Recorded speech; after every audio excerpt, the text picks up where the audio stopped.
बिस्मिल्लाहिर्रहमानिर्रहीम। अस्सलाम वालेकुम स्टूडेंट्स, मैं सर कमर और आप देख रहे हैं कमर एकेडमी।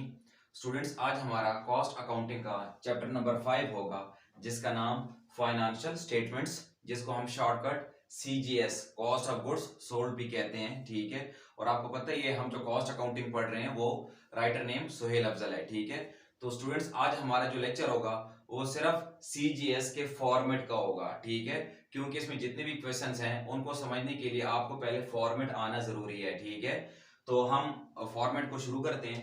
सबसे पहले आप क्वेश्चन में जो कंपनी का नाम दिया होगा आप लिखेंगे नेम। यहाँ नेम नहीं लिखेंगे, अगर कंपनी का नाम होगा तो आप कंपनी का नाम लिखेंगे। ठीक है, उसके बाद cost of goods manufactured and sold statement ये लिख लेंगे। उसके बाद फॉर द ईयर एंडेड जो डेट दी होगी आप वो लिख लेंगे। उसके बाद स्टूडेंट्स हम यहाँ लिख लेंगे डायरेक्ट मटेरियल्स रुपीज और रुपीज। ठीक है, अब सबसे पहले हम डायरेक्ट मटेरियल में लिख लेंगे raw material opening inventory, raw material opening inventory.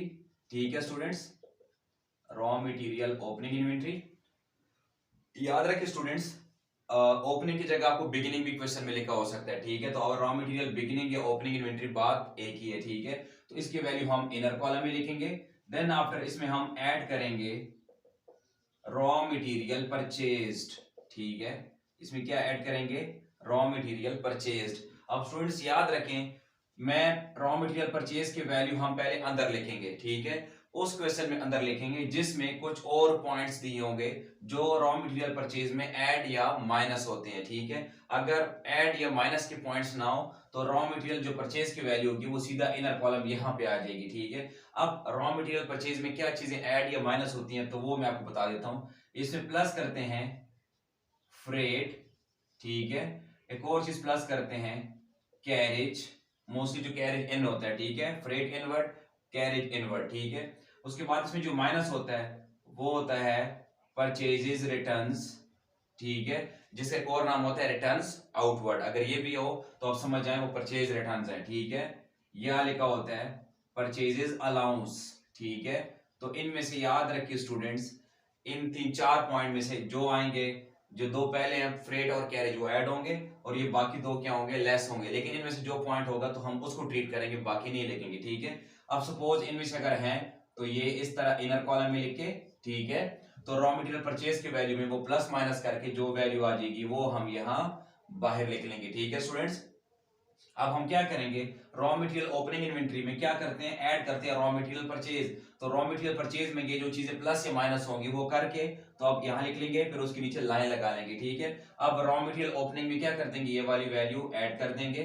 ठीक है, अब इसको हम नाम देंगे raw material available for use, raw material available for use. ठीक है स्टूडेंट्स, अब इसमें से माइनस करते हैं, या लेस या माइनस बात तो एक ही है। ठीक है, माइनस करते हैं raw material ending inventory, raw material ending inventory. याद रखिए स्टूडेंट्स, क्वेश्चन में एंडिंग की जगह क्लोजिंग भी लिखा हो सकता है। ठीक है, तो रॉ मटेरियल एंडिंग या रॉ मटेरियल क्लोजिंग इन्वेंट्री बात एक ही है, तो इसकी वैल्यू सीधी यहां आ जाएगी। अब क्या करेंगे स्टूडेंट्स, ये इसमें लेस कर देंगे, जो बाकी वैल्यू आ जाएगी वो हम आउटर कॉलम में लिखना शुरू कर देंगे। ठीक है, ये अकॉर्डिंग टू फॉर्मेट, यानी रॉ मटेरियल एंडिंग की वैल्यू इनर कॉलम में इसे लेस करके बाकी वैल्यू यहाँ आउटर कॉलम में आ जाएगी। ठीक है स्टूडेंट्स, इसको हम नाम देते हैं डायरेक्ट मटेरियल यूज्ड। क्या नाम देते हैं?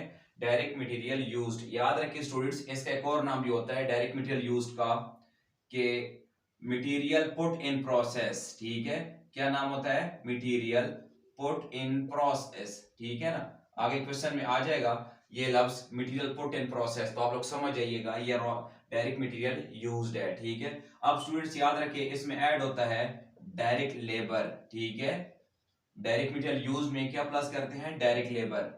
ये आउटर कॉलम में सीधा आप सारी वैल्यूज आउटर कॉलम में लिखेंगे। ठीक है, तो ये ऐड करके जो वैल्यू हमारे पास आएगी उसको हम नाम देंगे प्राइम कॉस्ट।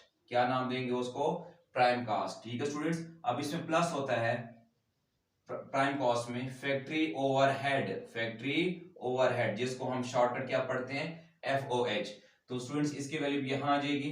अब ये इसमें प्लस करने के बाद वैल्यू जब नीचे आएगी उसको स्टूडेंट्स हम नाम देते हैं total current manufacturing cost, total current manufacturing cost, जिसको स्टूडेंट्स हम शॉर्टकट पढ़ते हैं TCMC। ठीक है, टोटल करंट मैन्युफैक्चरिंग कॉस्ट।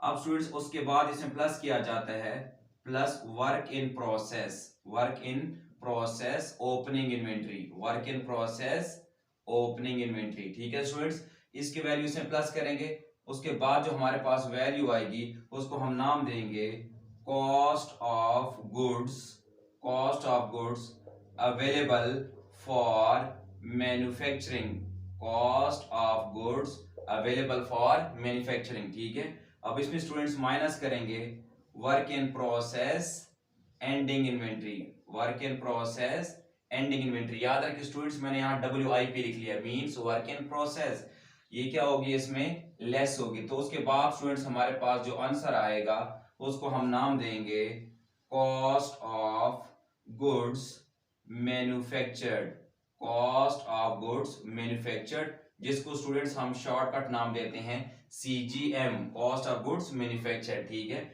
इसके बाद स्टूडेंट्स इसमें प्लस किया जाता है, plus finished goods opening inventory. क्या प्लस किया जाता है?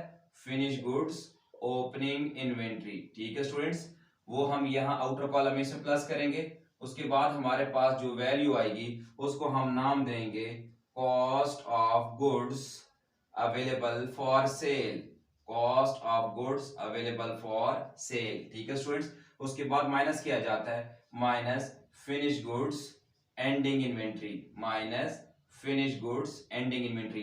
Students FG shortcut for finish goods, finish goods ending inventory क्या करेंगे स्टूडेंट्स, इसमें लेस करेंगे, उसके बाद स्टूडेंट्स हमारे पास जो आंसर आएगा उसके नीचे डबल लाइन और उसको हम नाम देते हैं cost of goods sold, cost of goods sold, जिसको स्टूडेंट्स हम शॉर्टकट क्या पढ़ते हैं CGS। ठीक है स्टूडेंट्स, उसको क्या बोलते हैं CGS।